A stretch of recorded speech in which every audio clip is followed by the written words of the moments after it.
Mürekkebi bitir, yazmıyor kalem. Yok dünyanın tapusunu bilen.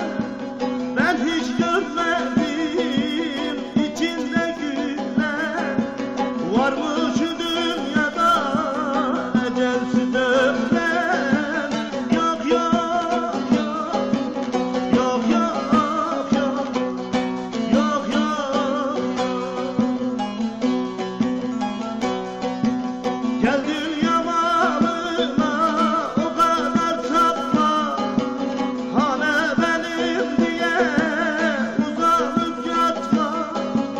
Fakirin malını zengine satma. O malın sahibi var demedim mi? Demedim mi? Demedim mi?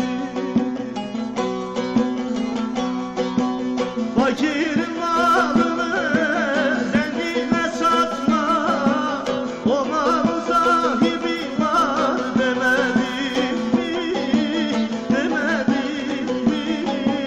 Demedim mi?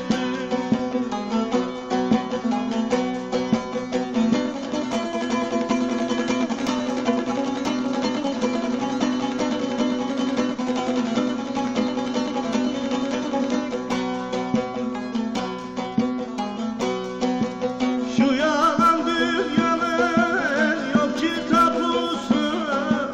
Düşman oldu bacı kardeşlerim. Bayram günü açılmaz ki kapısı. Orada bir garip var demedim mi? Demedim mi? Demedim mi?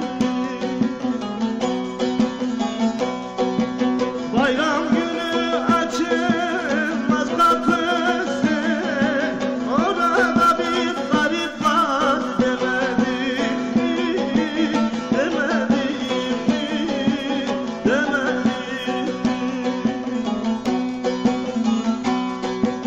Gel dünya malına o kadar tapma.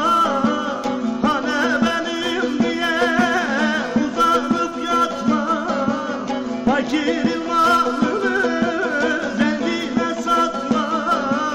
O malın sahibi var demedim mi? Demedim mi? Demedim mi? Fakirin malını oy oy zengine satma. O malın sahibi var demedim mi? Demedim